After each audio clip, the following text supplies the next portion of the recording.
출애굽기 4장, 오늘 말씀은 출애굽기 4장 1절로 4절까지만 같이 보도록 하겠습니다.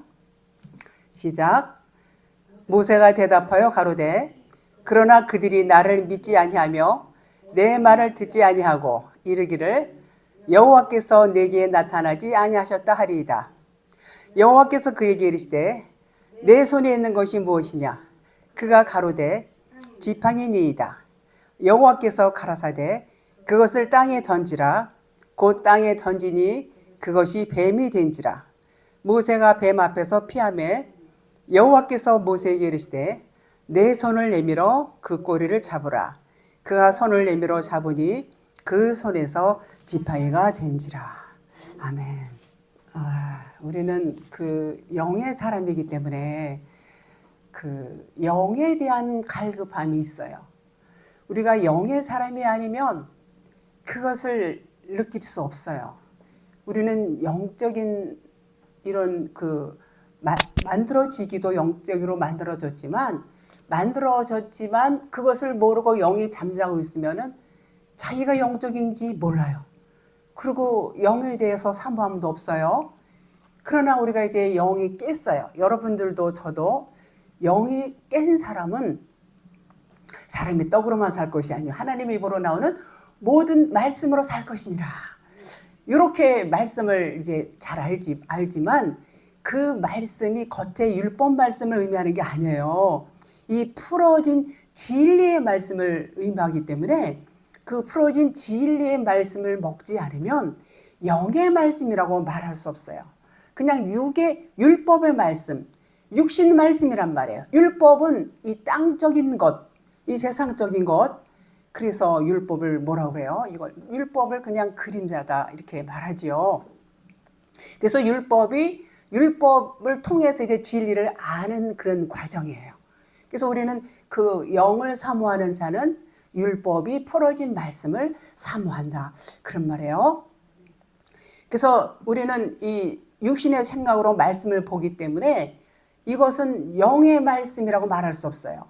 그 육신의 말씀으로, 육신의 눈으로 보면 이게 육신의 말씀으로밖에 못 봐요. 이 진리의 말씀을. 그래서 그 육의 눈이 이제는 영의 눈으로 떠져야 진리가 보여지고 깨달아져요. 처음에는 이 진리의 말씀을 들으면은 못 들어요. 어려워서 부딪히고 율법에만 있으면 못 듣는데 이렇게 깨닫는 분이 있잖아요. 처음 들어도 그 말씀이 막 깨달아지는 분들은 이미 영이 열려 있어요. 영이 열려 있기 때문에 그 갈급함을 갖고 그 갈급함 가운데 진리를 하나님은 반드시 만나게 해 주시는 것입니다. 그래서 내가 영이야. 나는 영이야. 영에게는 생명이 필요해. 생명의 말씀을 그래서 사모하고 이제 생명의 말씀을 들으면서 진리가 깨달아지는 것입니다. 그래서 이 말씀이 이렇게 생명의 말씀이 이렇게 내 영혼을 만족시키는구나. 그래서 그것으로 기쁨을 얻게 되는 것이죠. 자, 이 성경 66권은 하나님의 아들 예수 그리스도에 대해서 증언하는 것이다 라고 요한복음에 말씀하죠. 이게 영과 진리예요. 영과 진리는 그냥 하나님이에요. 하나님은 그냥 생명이고 사랑이에요. 그래서 우리에게 생명과 사랑이 없으면 그거는 영과 진리다라고 말할 수가 없어요.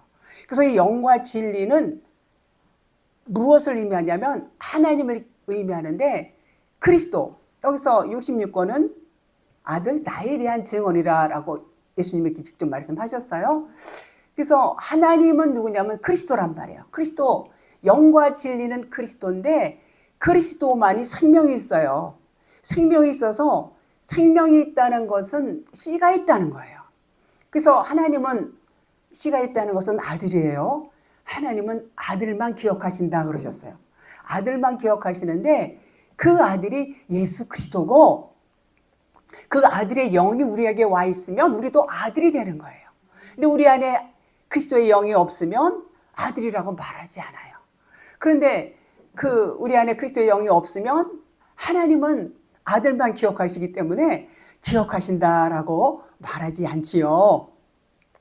그래서 그 생명이 되시는 그리스도의 영이 우리 안에 거해야 우리가 아들이 되고 우리가 그리스도가 되고 그리고 하나님께로부터 기억을 하심을 받는 그런 사람이 되는 것입니다. 그래서 우리는 반드시 이 66권 이 율법 말씀을 통해서 진리를 알아야 돼요. 진리를 깨닫지 못하면 그냥 율법 안에 갇혀서 육신적인 믿음 생활을 할 수밖에 없어요. 육신적인 믿음 생활은 종교 행위로 갈 수밖에 없어요. 왜냐하면 깊이 있는 영적인 말씀을 모르기 때문에 아니 이게 이 말씀이 영의 말씀이고 아니 이 말씀이 하나님 말씀이 생명의 말씀이지 이렇게 말하지만 그들이 진리를 모르고 이 겉의 문자를 그냥 이거는 생명의 말씀이야 이거는 진리야 이렇게 모르는 상태에서 오해를 하는 거예요. 그건 맞는 말이 아니죠. 그래서 이것을 안다는 건 굉장히 중요한데 하나님께서는 계속해서 저도 이 진리를 알기 전에는 하나님이 겉과 속을 이렇게 말씀하신다는 거 알았겠어요? 몰랐지요. 겉에 하나님 속에 하나님 아니 무슨 하나님이 겉이 있고 속이 있어 어디서 이상한 말 하네 이렇게 이제 말할 수밖에 없어요. 하나님께서는 계속해서 하나님을 드러내시기를 겉과 속을 말씀하세요. 겉과 속을 말씀하시고 율법과 복음을 말씀하시고 또 빛과 어둠을 말씀하시고 예수는 그리스도다 이렇게 말씀하세요. 아니 그럼 예수 그리스도면 예수 그리스도지 예수 그러면 그리스도는 또 뭐야 이렇게 생각할 수 있어요. 그 진리를 모르면 그럴 수밖에 없어요. 근데 하나님은 전부 그렇게 말씀을 그렇게 둘씩 해서 왜냐하면 그렇게 하지 않으면 그냥 이게 율법인지 진리인지 몰라요. 그러니까 율법을 통해서 진리를 알기 위해서 율법은 겉의 거고 이 율법이 풀어진 속의 것이 진리야. 요 말씀을 그렇게 하나님이 이해하기 좋게 해 주시는 것입니다. 그래서 하나님이 보이는 세상을 통해서 이 보이는 세상은 그림자고 모형이라고 그래요. 그림자고 모형이고 이것은 표적이야. 이건 실상이 아니야. 이것은 환상이야. 허상이야. 이런 말하면은 사람들이 어떻게 생각하겠어요? 이 확실한 세상을. 그런데 진리는 그렇게 말씀하세요. 그래서 이 진리를 통해서 천국을 알으라는 거예요. 이 세상을 통해서 이 보이는 세상은 보이지 않는 천국을 말하고 있어요. 그러니까 세상을 깨달으면서 율법을 깨달으면서 진리를 알라 그런 말이에요. 그래서 이 세상을 뭐라고 그러냐면 천국을 안내하는 안내판이다. 이렇게 말씀을 드릴 수 있습니다. 그런데 그 천국을 우리가 알기 위해서는 반드시 하나님께서 말씀하시는 그 관문이 있어요. 십자가 관문을 통과하는 것이 전제가 되어야 되는 것입니다. 그것이 뭐예요? 하나님과의 야다, 합방, 하나님과 하나가 되는 거. 하나님과 하나가 돼야지 천국이 무엇이구나, 지옥이 무엇이구나, 이 세상은 진짜가 아니구나 깨닫게 되는 것입니다. 얼마나 그것이 진리예요. 진리는 전부 그 말씀을 하고 계세요. 겉에 거, 속에 거, 율법, 복음, 겉에 하나님, 속에 하나님, 전부 육신과 또 영 이렇게 말씀을 하고 있습니다. 1절 볼게요. 모세가 대답하여 이르되 그러나 그들이 나를 믿지 아니하며 내 말을 듣지 아니하고 이르기를 여호와께서 내게 나타나지 아니하셨다 하리이다. 그냥 하나님이 너랑 함께 하신다고 3장 12절에도 이렇게 말씀하시고 그래도 이 모세가 계속해서 이렇게 하나님이 저들이 나를 이제 믿지 않으면 어떡하나 막 이렇게 말하는 것을 염려해서 이렇게 말을 계속합니다. 여기서 대답하여 모세가 대답이라는 것은 응답, 노래, 부르짖다, 말하다, 대답하다 이런 뜻이 있어요. 모세가 이제 말하는데 모세가 이르되 아마르로 돼 있어요. 이 말은 진리로 말하는 거예요. 진리로. 그러니까 모세가 하나님께 대한 질문과 응답을 계속 하고 있어요. 이것이 뭐냐면 진행이 되는 거예요. 진행. 딱 떨어진 게 아니라 말하고 응답하고 말하고 응답하고 이렇게 미완료 동사라고 그래요. 이거 보고 미완료 계속 우리는 여러분도 그렇고 저도 그렇고 항상 하나님한테 아뢰죠. 뭐 하고 싶은 말이 있으면 하나님 전부 알아요. 뭐 육적인 이야기든 영적인 이야기든 이 모르는 말씀이든 뭐든지 하나님께 아뢰는 겁니다. 그러면 하나님이 그때그때 응답을 주시고 또 응답 안 주시기도 하고 늘 이렇게 하나님과 이렇게 소리내서 말은 안 해도 마음으로 영으로 대화를 하는 겁니다. 그것이 계속해서 우리가 살아있는 동안에는 육신이 있는 동안에는 계속해서 그것이 이어지는 거예요. 그래서 아뢰는 겁니다. 이르되 아뢰는 거예요. 그래서 이것이 미완료 동사로 되어 있습니다. 모세는 그들이 나를 믿지 않을 것이며 내 말을 듣지 않을 것이라고 이렇게 염려가 돼서 계속 말을 하는 거예요.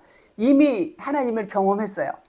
그 불꽃 가운데에서 떨기나무 불꽃 가운데서 하나님이 음성을 들었어요. 네 발에 신을 벗어 막 이런 말씀 이렇게 듣고 하나님 확실한 경험을 한 사람이에요. 모세는 이미 그리스도의 모형으로 그렇게 했음에도 불구하고 여전히 하나님께 이렇게 말을 합니다.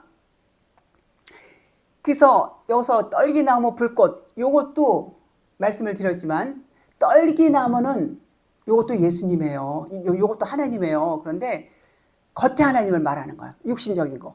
육신적인 것들. 떨기나무 겉에 하나님 예수를 의미하고 불꽃 속에 하나님 성령 하나님을 의미해요. 떨기나무 가운데 성령. 그러니까 예수와 그리스도란 말이에요. 요 하나님이에요. 요렇게 하나님은 나타나실 때도 겉으로 나타나시고 속으로 나타나시고 모세가 다 알아요. 알지만 또 이렇게 염려가 돼서 또 이렇게 말을 합니다. 그래서 내가 반드시 너랑 함께 있을 거야. 반드시 내가 너와 함께 있으리라. 이렇게 출애굽기 3장 12절에 말씀하죠. 자, 그렇게 했는데도 자꾸 물어봐요.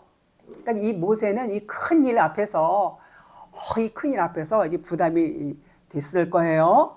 그래서 자신감을 갖지 못하고 그렇게 하나님 앞에 또 이제 말을 합니다. 그들이 나를 안 믿으면 내 말을 믿지 않으면 그래서 염려가 돼서 말하는 겁니다. 자, 모세가 하는 말은 진리예요. 진리. 모세가 그들에게 말하는 말은 비진리 말을 하는 게 아니에요. 하나님께로부터 받은 그 말, 하나님이 누구시냐? 하나님은 나는 나다. 나는 스스로 있는 자다. 이렇게 이제 그 말을 하나님이 이제 경험했던 말, 이런 말을 해야 되는데, 요 진리를 말하는데 그들이 믿지 않을 수도 있지 않냐 이렇게 말하죠. 그러면 그들이 진리를 믿지 않으면, 자 보세요. 우리가 진리 설교를 전하고 복음을 전하는데 다 믿을까요? 다 안 믿어요. 믿는 사람이 더 많을까요? 안 믿는 사람이 더 많아요. 제 경험으로 보면 안 믿는 사람이 훨씬 더 많습니다. 복음을 전하면 귀가 번쩍해서 듣는 분들 계세요. 막 너무 이 말씀, 이런 말씀 막 이러면서 듣는 분들이 계신가 하면 어디서 이런 말을 뭐 사사로이 성경을 푼다 이런 말을 해요. 이렇게 말도 안 되는 말을 하고 진리를 모르고 겉에 말씀만, 율법 말씀만 탁 수호하고 있는 그런 사람들이 더 많아요. 더 많아요. 자, 그래서 진리를 말하는데 그러면 그들이 안 믿는다고 가정을 하면 율법을 믿든가 자기가 갖고 있는 자기의 어떤 나름대로의 경험이라든가 자기의 생각을 갖고 있어요. 그런 것들을 믿고 의지하고 모세가 한 말을 안 믿을 수도 있지 않느냐, 이제 이런 의미죠. 그러니까 사람들은 이 복음의 귀가 닫혀 있으면은 세상 소리에 귀가 커져 있어요. 그 율법 소리에 귀가 커져 있어요. 그것에 세상 기준, 세상의 가치관, 율법의 기준에 딱 묶여 있어서 진리가 못 들어가요. 이런 사람들은 진리를 듣는데 시간이 상당히 걸릴 것입니다. 그러니까 하나님의 진리의 말씀을 하나님의 말씀으로 여기지를 않아요. 그 비진리의 말씀, 세상의 어떤 좋은 말씀, 또 이 율법 겉에 문자 말씀, 이런 것에 더 권위를 두고 그 말씀을 귀에 듣고 진리의 말씀을 무시한단 말이에요. 뭐 어쩔 수 없어요. 그거는요. 그렇습니다. 그러니까 그런 사람들한테는 진리를 들을 수 있는 기회가 그만큼 뭐 이제 문이 좁아지든가 늦겠죠. 그래서 겉에 율법 말씀만 알고 믿어요. 왜냐하면 이제 그럴 수밖에 없다라고 이제 생각을 할 때에 이 율법 말씀 믿을 때 응답 받아요, 안 받아요? 응답 받아요. 응답 다 받습니다. 하나님께 뭐 달라고 그러고 뭐 기도하는 게 전부 뭐예요? 전부 세상적인 것, 육신적인 것. 근데 하나님 그거 주세요, 안 주세요? 주신단 말이에요. 확실하게 응답을 받아요. 그러니까 그게 전부인 줄 알아요. 그게 전부인 줄 알아요. 그런데 이 진리 하나님은 세상적인 거 그런 거 말씀하지 않아요. 그런 거 말씀하지 않고 하늘의 것을 말씀하세요. 하늘의 것은 여기 써져 있지 않아요. 그리고 우리가 생각할 수 있는 어떤 그 범위를 초월해요. 그러니까 초월적인 영의 말씀을, 영의 의미를 알려주시는 것이 이 진리 하나님의 그 마음이에요. 그래서 그것이 하나님의 마음이고 우리가 이 율법적인 기도하고 육신적인 기도에서 하나님의 응답 주시고 이적이 나타나고 질병이 치유되고 문제가 해결받고 이런 역사는 진리 하나님이 하시는 게 아니에요. 율법의 하나님이 하시는 거예요. 그래서 그 율법의 하나님을 통해서 이제는 너희가 땅만 바라보지 마라. 땅의 것은 그거는 생명이 없는 거야. 그러니까 이제는 하늘의 것을 바라봐라. 그 하늘의 것이 바로 진리예요. 보이지 않는 거예요. 그 말씀을 하나님을 하시면서 이제는 장성한 자, 젖이나 먹고 이유식 이런 부드러운 음식만 먹을 게 아니라 이제는 딱딱한 음식을 먹어야 되지 않느냐. 그렇게 말씀을 하십니다. 자, 계시록 21장 6절에 또 내게 말씀하시되 이루었도다. 나는 알파와 오메가요 처음과 마지막이라. 내가 생명수 샘물을 목마른 자에게 값없이 주리니. 지금 말씀드린 게 그거예요. 겉과 속을 말씀하는 거예요. 겉과 속, 겉과 속으로 나타나시는 하나님. 근데 겉과 속이라는 것은 여기서 말씀하신 거 나는 알파와 오메가요. 알파는 알파벳 첫 자고 오메가는 마지막 자예요. 이 말씀이 헬라 말씀, 헬라어 처음과 나중이란 말이야. 그러니까 예수님은 그냥 처음이시면서 나중이라는 얘기는 처음은 예수님이에요. 처음은 예수님 육신이지만 그 육신은 곧 뭐냐? 마지막 그리스도 영이다 그런 말이에요. 그러니까 예수는 곧 그리스도라 그런 말이에요. 나는 처음이요 마지막이다. 그런데 이 율법만 아는 사람들은 뭐만 알아요? 처음만 알아요. 요 말은 잘 알지. 알파와 예수님은 처음과 마지막. 그런데 그걸 몰라요. 속의 걸 모르는 거예요. 예수님은 겉에 예수, 알파, 오메가는 그리스도란 말이에요. 그러니까 예수는 그리스도, 알파와 오메가, 처음과 나중이요. 요런 의미예요. 근데 그걸 안 받아들이는 거야. 이 사람들이. 안 받아들이기 때문에 진리를 접할 수가 없게 되는 것입니다. 그래서 생명수 샘물을 먹기 위해서는 생명수 샘물을 먹어야지 우리 영이 살아요. 그걸 먹기 위해서는 하나님에 대해서 알아야 돼요. 생명을 얻는다는 것은 하나님을 아는 거예요. 영생. 하나님을 안다는 차원은 처음 것을 세운 다음에 그 첫 하나님은 그렇게 말씀을 하세요. 첫 것이 폐하져야 된다. 처음 것을 하나님이 세워주세요. 첫 돌판 하나님 세워주셨어요. 깨졌잖아요. 예수님 하나님이 보내셨어요. 예수님 깨졌어요. 처음 것을 세우시는 것도 하나님이시고 그것을 깨는 것도 하나님이세요. 왜 깨냐? 둘째 것을 세우시기 위해서. 예수님이 깨지니까 그리스도가 이제는 거듭나서 영으로 부활하셔서 우리에게 여러분에게 오신단 말이에요. 요거가 진리, 요 진리를 알아야 되는데 요 진리가 깨달아지지 못하면 모른다는 것이죠. 그래서 그것이 샘물을 먹기 위해서는 그것을 깨달아야 된다. 그런 말이에요. 그래서 둘째 것이 진리. 둘째 것이 진리는 것을 깨닫게 되는 것이 샘물을 먹는다. 그런 말이에요. 그래서 이제 2절 보면 본문 2절 여호와께서 그에게 이르시되 내 손에 있는 것이 무엇이냐? 그가 이르되 지팡이니이다. 하나님께서는 모세가 이제 막 의심을 하잖아요. 이제 믿음을 이제 심어 주시려고 또 이제 뭔가를 보여주시죠. 내 손에 있는 것이 무엇이냐? 지팡이니이다. 이제 그랬어요. 자, 모세의 손에 지팡이, 손에 있는 지팡이, 손에 지팡이를 잡았어요. 손을 야드라고 그래요. 야드라고 하는데 요 야드라는 것은 통치하는 권세를 의미해요. 권세, 권능, 요것을 손이라고 그래요. 그래서 손으로 하는 모든 것은 통치권이다 이렇게 말해요. 통치권이 있어서 한다 그런 말이에요. 자, 모세가 지팡이를 들고 뭔가를 통치하고 있다는 거야. 통치하고 있다는 뜻이에요. 그 모세의 손에 지팡이 들려 있는 거. 그 지팡이는 누가 통치해요? 손이 통치해요. 손이. 그래서 손이나 지팡이는 같은 의미가 있어요. 같은 의미를 갖고 있습니다. 자, 이 세상은 표적이고 비유라고 그랬어요. 세상은 표적이고 비유인데 진짜를 알려주기 위해서는 이 세상이 필요해요. 그래서 세상을 하나님 주셨어요. 그런데 많은 사람들은 이 보이는 세상을 진짜로 알고 있다고 그랬어요. 진짜로 알고 있으니까는 마음을 다 세상에 빼앗기게 돼 있어요. 이 세상은 뭐라고 그러냐면 지금 여기 뱀이 나와요. 뱀과 같다고 그래. 뱀은 아주 지혜로워요. 뱀은 아주 지혜롭고 뱀은 예수 그리스도를 상징하고 있어요. 제가 오래전에 이제 그 뱀에 대한 설교를 몇 편 한 게 있어요. 영상이 있으니까는 보시면 도움이 될 거예요. 그래서 예수를 지칭하기도 하는데, 자, 예수님은 왜 오셨죠? 예수님은 우리 세상만 바라봐요. 세상에서 잘 되고, 세상에서 형통하고, 세상에서 그냥 세상만 바라보고 사는 우리에게, 야, 이 세상은 진짜가 아니야. 세상만 바라보는 것은 너희들이 그냥 헛다리 짚는 거야. 그러니까는 내가 너희들한테 진짜가 뭔지, 영원한 생명이 뭔지 그것을 알려줄 거야.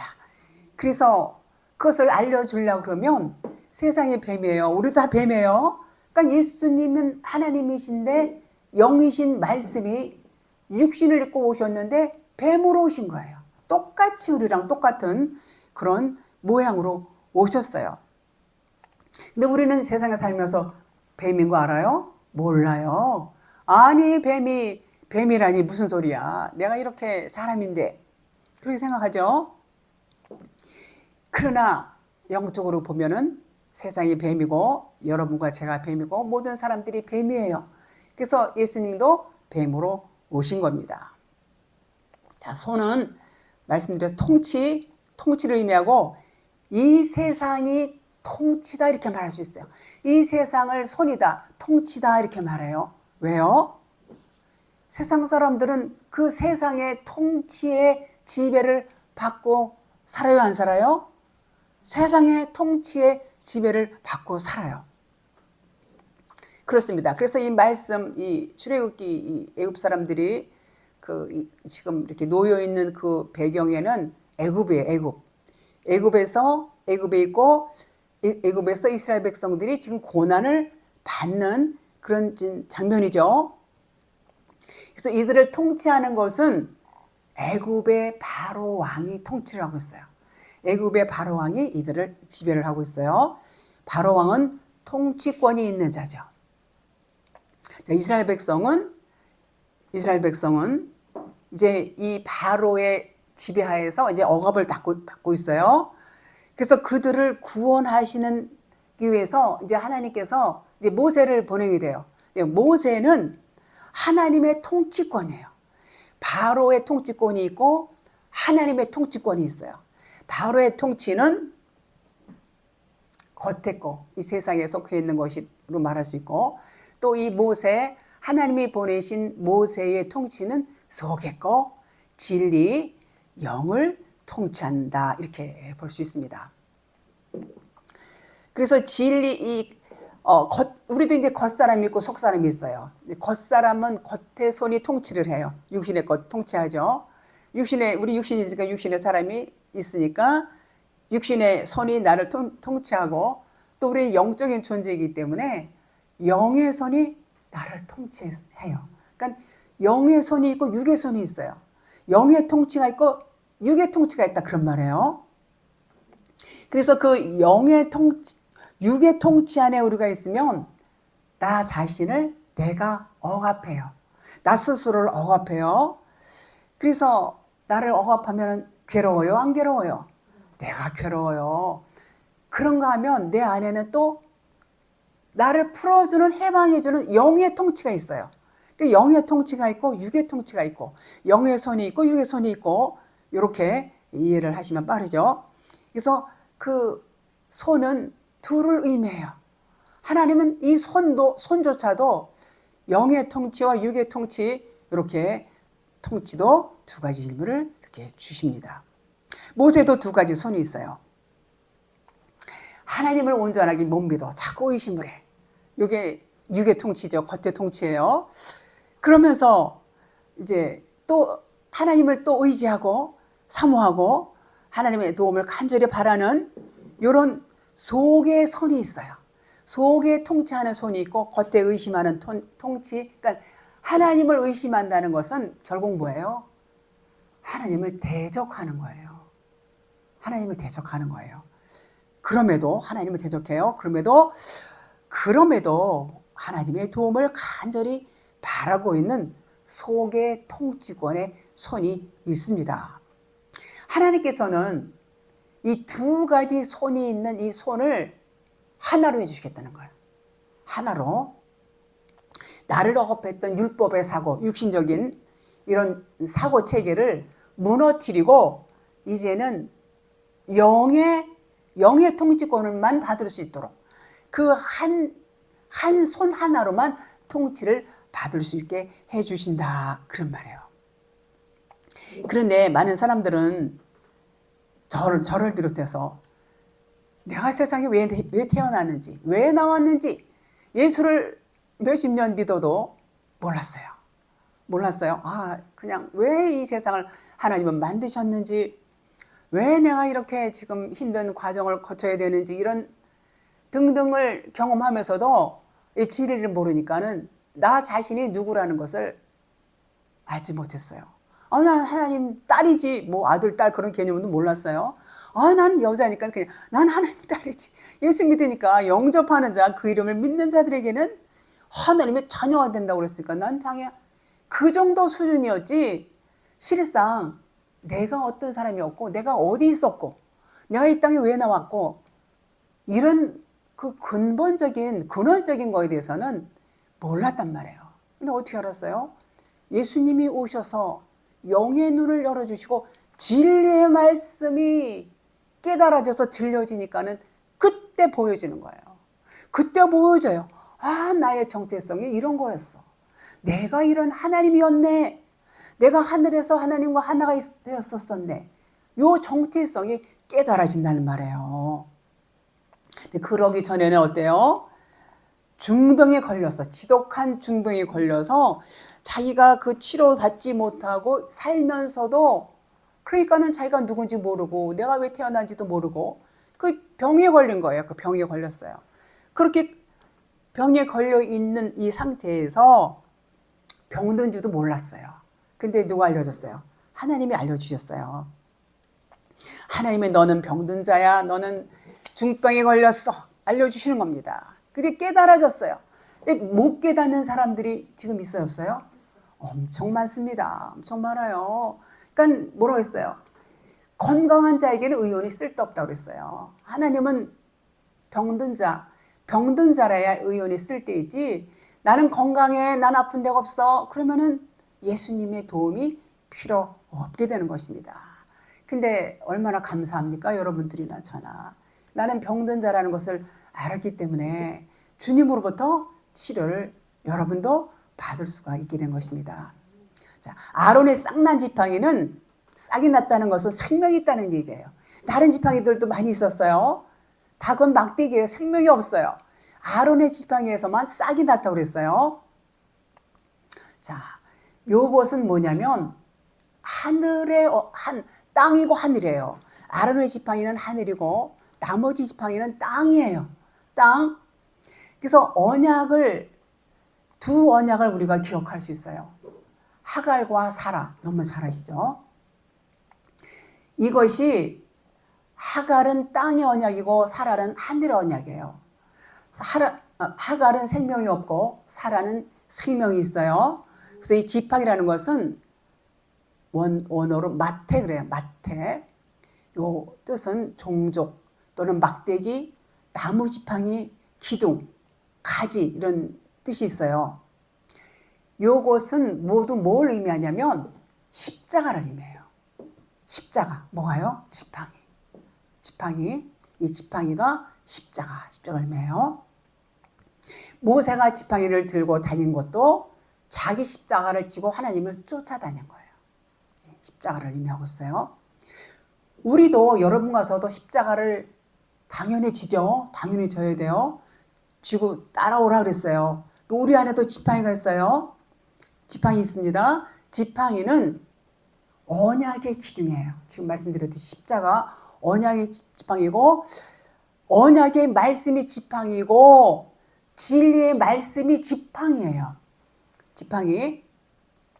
그래서 우리가 구원 안에 들어온 자들은 이 지팡이가 다 있어요. 십자가 의미하는 이 지팡이. 이 지팡이를 다른 말로도 지파라고 돼요. 지파. 12지파. 루벤에서부터 쭉 나오죠. 야곱의 12아들 그 지파. 그래서 요것을 막대기 지파 이렇게 말해요. 12지파, 막대기 지파 이렇게 말해요. 자, 지파는 생명을 이어준다는 의미가 있어요. 생명을 이어줘요. 루벤 지파서부터 쭉 있는데 이 지파는 각각의 지파가 이제 야곱의 그 아들을 통해서 이렇게 이제 주어졌죠. 그런데 이 지파는 생명을 의미하고 생명을 이어주는 역할을 한다고 그랬어요. 그러면 생명이 있다는 것은 자녀를 낳을 수 있다는 거예요. 생명이 없으면 자녀를 못 낳습니다. 그래서 이 자녀를 낳을 수 있는 이 지팡이는 언약의 기둥, 십자가, 진리의 기둥이죠. 그래서 이것이 없으면은 지파라고 할 수 없어요. 생명이 없으면 지파가 아니에요. 우리는 생명이 있는 하늘의 지파죠. 영적인 것을 말할 수 있어요. 왜 하늘의 지파라고 얘기를 하냐면 땅의 지파가 또 있어요. 육신적인 거 겉에 것만 보면 땅의 지파예요. 12지파 또 쭉 다 나오죠. 어디 그 교회는 그 지파 많이 따지죠. 그런 교회 있어요. 그래서 땅의 지파는 진리가 아닌 비진리를 말하고 있어요. 이 비진리는 생명이 없어요. 생명이 없는 지파, 말로는 무슨 지파 얼마든지 말할 수 있어요. 그러나 이 지파는 육신에 속한 지파로서 영적인 자녀를 낳을 수 없어요. 물론 육적인 자녀는 얼마든지 낳을 수 있죠. 육적인 자녀는 생명이 없어요. 영적인 자녀가 생명이 있어요. 근데 모세의 지팡이는 이렇게 육신에 속한 것과 또 영에 속한 두 가지 의미가 다 들어있어요. 그것은 뭘 의미하냐면 예수와 그리스도를 의미하고 있는 것입니다. 그래서 이 말씀 안에는 나는 곧 나다, 나는 나야, 요렇게 말씀하고 있어요. 그러니까 지팡이는 나야, 그 말인 것입니다. 그래서 손에 있는 지팡이를 알려주는 거예요. 모세가 통치하는 손에는 두 언약의 말씀 지팡이가 들려 있습니다. 두 돌판과도 같아요. 말씀. 자, 이것을 땅에 던지니까 첫 돌판은 깨진 것과 같다 그래요. 근데 던지니까 뱀이 나오지요. 지팡이를 던지니까 뱀이 나오는 겁니다. 자, 지팡이가 던지니까 뱀이 됐다는 것은 뱀이 됐어요. 땅에서 그냥 막 이렇게 살아있는 뱀이 됐죠. 이 땅이 원래 뱀이라는 거예요. 우리도 다 뱀이에요. 그래서 이 땅이 사람이 사는 세상이고 땅을 또 세상으로도 말하지만 우리 마음을 또 땅이라고 이렇게 우리가 알고 있죠. 즉 이 세상이 뱀이고 여러분과 저의 육신의 마음이 뱀이다 그런 말이에요. 왜 뱀이에요? 육신적인 것은 뱀이에요. 육신적인 뱀이에요. 우리가 이 땅에 태어나는 것 자체가 뱀이에요. 육신으로 태어났으니까. 그 예수님도 육신으로 오셨어요. 그분도 뱀으로 오신 거예요. 그래서 뱀으로 태어나서 이 세상과 짝하고 살았어요. 이 세상을 사랑하죠. 이 세상과 짝하고 살았다는 것은 하나님과 원수로 살았다 그런 말이에요. 그 말은 이 세상은 비우고 표적이고 그림자인데 그걸 모르고 진짜인 줄 알고 살았어요. 진짜인 줄 알고 온통 마음을 세상에 빼앗기고 그 세상을 사랑하고 세상의 육신적인 것들을 추구하고 요것이 뭐냐면 요것이 바로 뱀이에요. 뱀. 그래서 야고보서 4장 4절에 가늠한 여인들아 세상과 벗된 것이 하나님과 원수됨을 알지 못하느냐 그런즉 누구든지 세상과 벗이 되고자 하는 자는 스스로 하나님과 원수되는 것이니라. 우리는 다 이렇게 육신적으로 살았어요. 자, 그러면 우리는 처음부터 육신으로 태어나서 육신적으로 살았어요. 그러면 처음부터 가늠한 자예요. 그래서 십계명을 다 범했죠. 그리고 살았어요. 근데 범하고 살았으면서도 범하고 살은 줄을 모르고 산단 말이에요. 그리고 하나님을 안다고 하지만 교리적으로 신학적으로는 잘 알지만 영적으로 하나님의 마음을 모르고 살았어요. 그리고 하나님을 오해하고 다른 하나님을 섬기고 살았어요. 자기의 정체성도 모르고 살았어요. 그런데 진리의 빛이 들어오니까 이제 진짜 하나님이 누구라는 것을 알게 되었고 자기의 정체성도 내가 누구야 알게 되는 것입니다. 그래야 이제는 간음하는 것을 멈추게 되고 세상과 짝하는 것을 멈추게 되는 것입니다. 그러니까 세상을 뭘로 봐요? 이 세상은 진짜가 아니구나. 이 세상은 가짜야. 이 세상은 비우고 이 세상은 그림자고 이 세상은 모형이야. 표적이야. 이렇게 깨닫게 되는 것입니다. 이제 비로소 영적인 눈이 열리게 된 것이죠. 자, 예수님 뱀이라고 그랬어요. 그러니까 보이는 육신으로 오시면 그것이 뱀이다 그런 말이에요. 우리는 이제 그 뱀을 이제 자기로 봐야 돼요. 자기로. 자, 세상이 뱀이니까 주님이 이제 뱀으로 오셨어요. 우리는 어때요? 뱀 보면 오매 징그러 그러고 피하잖아요. 오매 징그러 그러고 뱀 뭐 피합니다. 무서워서도 피하고. 그것을 영적인 의미로 봐야 돼요. 영적인 의미로 보면 이제는 이 세상에서 뱀이 이 세상에서 피해서 천국으로 가고 싶다. 이런 의미가 깔려 있어요. 천국이 어디 있어요? 우리 안에 있어요.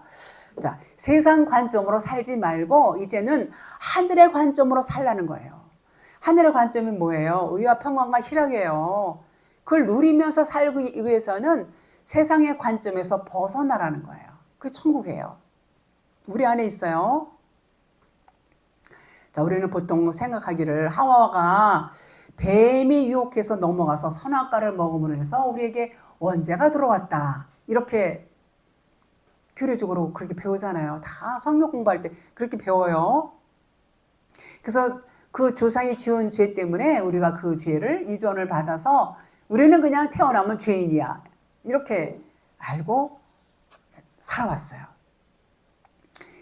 창세기 3장 1절에 보니까 뱀이 가장 간교하다 이렇게 말했어요. 간교하다로 번역이 됐어요. 간교하다는 것은 지혜자, 아롬 그런데 아롬이라는 것은 간사한 이런 뜻이 있어요. 근데 지혜자, 영리한, 영악한 이런 의미가 더 이제 들어있어요. 그래서 간교하다는 의미도 맞기는 하지만 지혜자다 그런 말이에요. 그러니까 뱀은 간교할 수도 있고 지혜자도 될 수 있다 그런 말이죠. 그러니까 뱀같이 지혜로워라 그런 말씀 있죠. 뱀같이 지혜롭고 비둘기같이 순결하라. 그러니까 여기서 뱀은 예수를 의미하고 비둘기는 그리스도를 의미합니다. 그러니까 뱀이 간교한 것만이 아니라 지혜롭기도 하다 그런 말이죠. 이 뱀을 통해서 우리는 진리를 깨달아야 돼요. 이 뱀을 통해서 진리를 깨닫게 되면 지혜를 얻은 거예요. 뱀을 통해서 지혜를 얻게 되는 거예요. 지혜가 된 열매죠.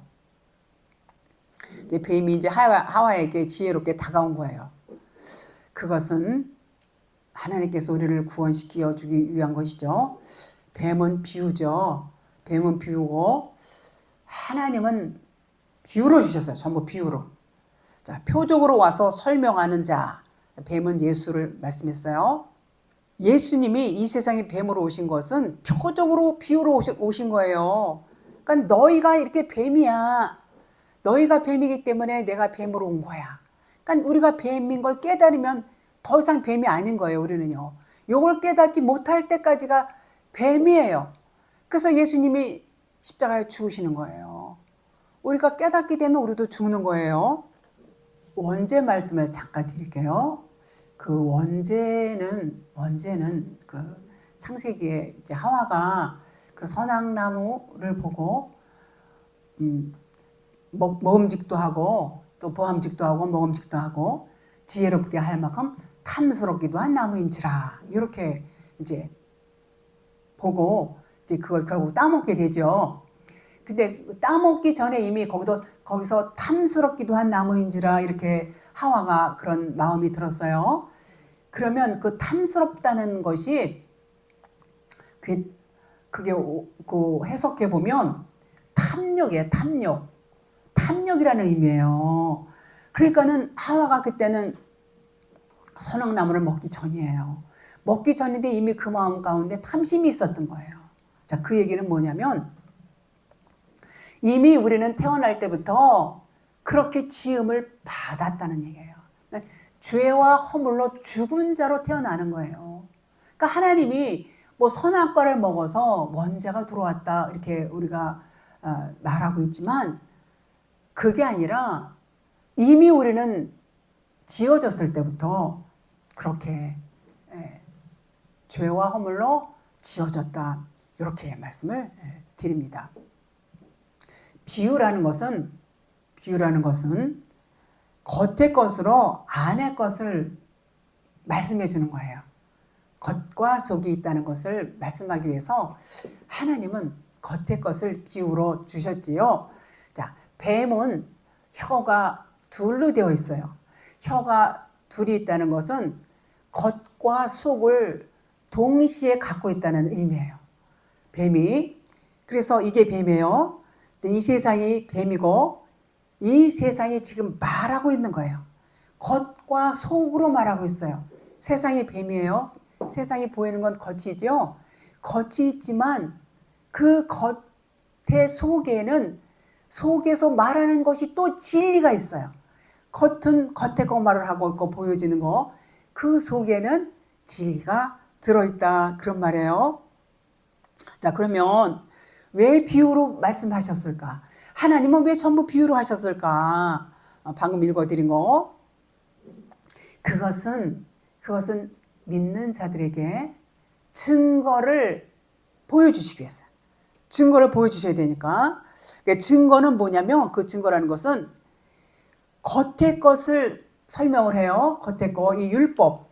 이 율법을 통해서 이 겉의 거죠. 율법을 말씀을 드리면 아, 율법이 겉의 거구나.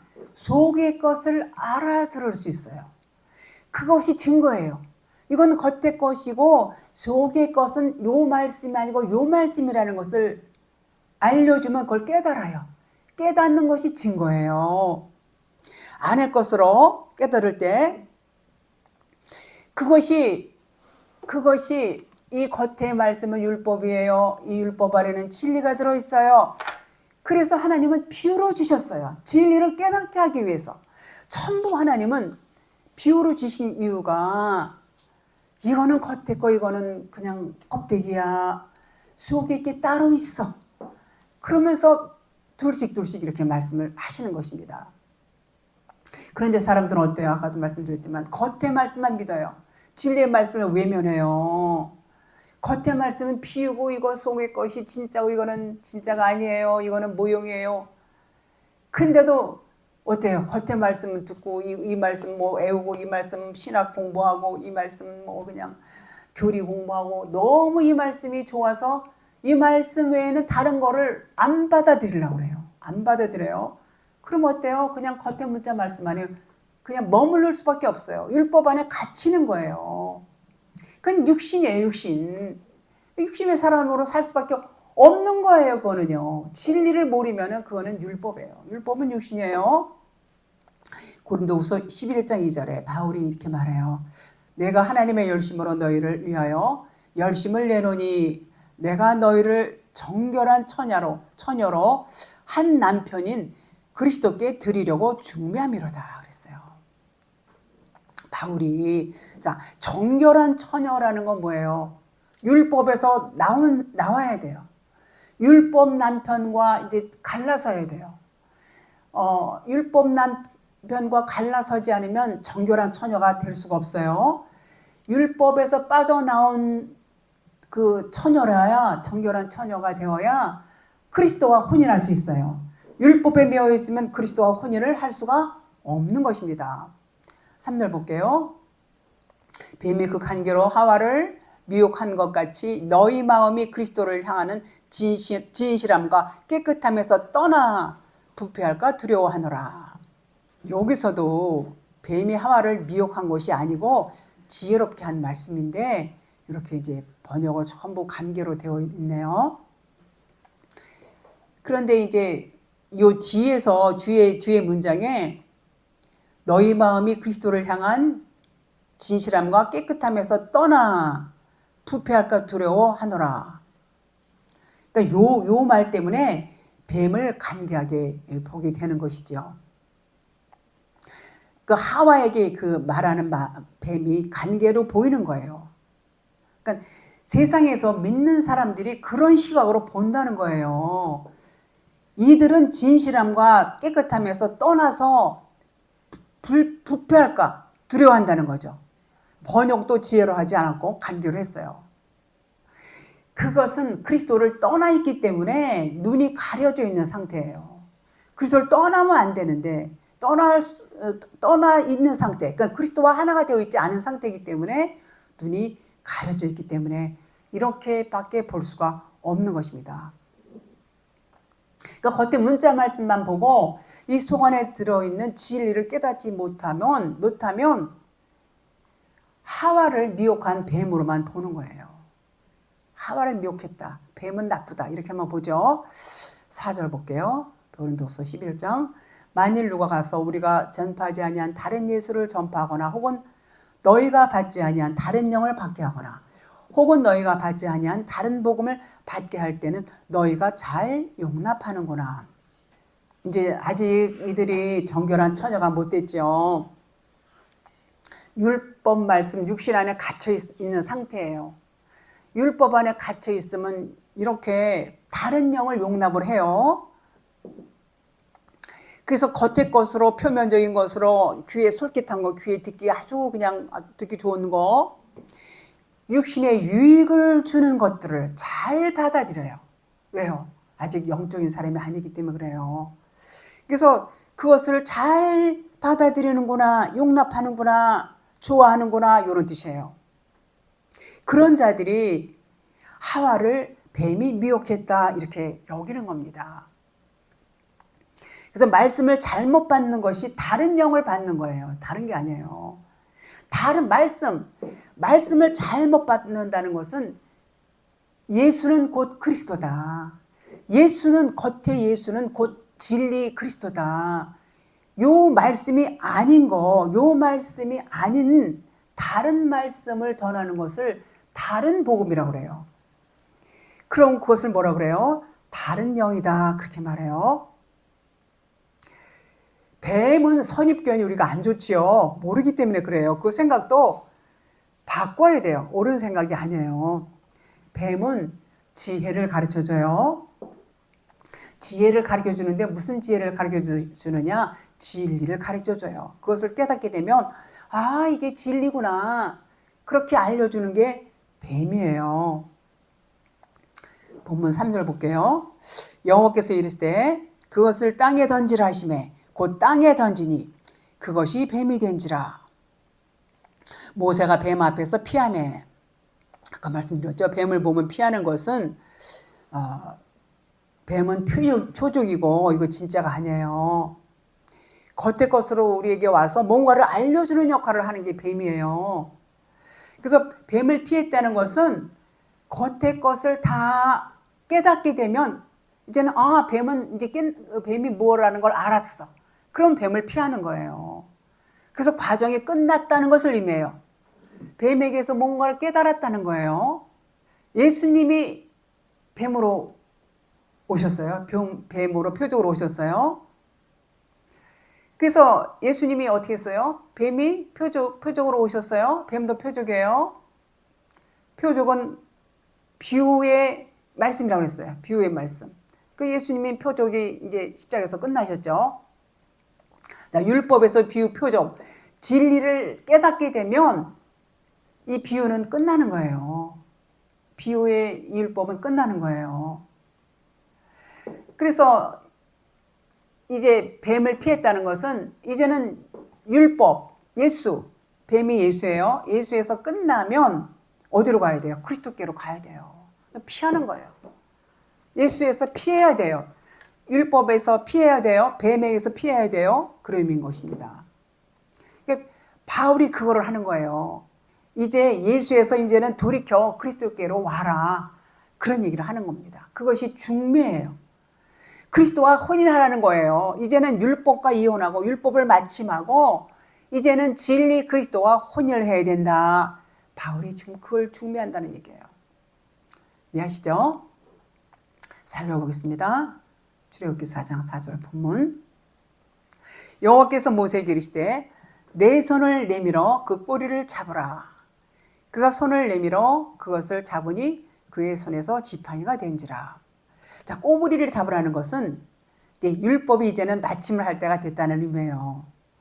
자, 율법이 마침이 됐다는 얘기는 뭐냐면 십자가 죽음이에요. 십자가 죽음을 말하는 거고, 그래서 꼬리를 잡는다는 것은요, 꼬리를 자른다, 자나부 그래요. 꼬리를 자나부 그러는데 꼬리를 자른다 그런 의미가 있어요. 요 자나부에서 온 단어인데 꼬리를 자른다. 가장 그 뒤쪽을 자른다. 그런 의미예요. 이게 꼬리예요. 그래서 꼬리를 잡았다는 얘기는 꼬리를 잘랐다는 얘기예요. 그 얘기는 뭐냐면 예수님이 십자가에 달려서 죽으시는 거예요. 예수님이 이제는 꼬리를 잘랐다. 예수님이 이제는 율법을 끝내고 이제 십자가에서 죽으신다. 그런 말이에요. 육신 말씀이 뭐예요? 율법 예수. 율법 예수는 끝내고 십자가에서 이제 꼬리가 되는 겁니다. 죽으신 후에 그리스도라는 머리가 되신 거예요. 그리스도라는 머리로 부활하신 거예요. 모세가 뱀 꼬리를 잡아서 들었다는 것은 율법을 십자가에 매달았다는 것과 똑같은 말이에요. 율법 예수가 십자가에 못 박힌 것과 같은 말이죠. 그래서 모세의 머리는 그리스도의 머리예요. 그리스도의 머리. 요 신명기 28장 13절 요 말씀을 아주 많이 인용을 합니다. 기도할 때마다 요거 막 인용해요. 특히 축복 기도할 때마다 요 성구를 저도 과거에 많이 했죠. 읽겠습니다. 신명기 28장 13절.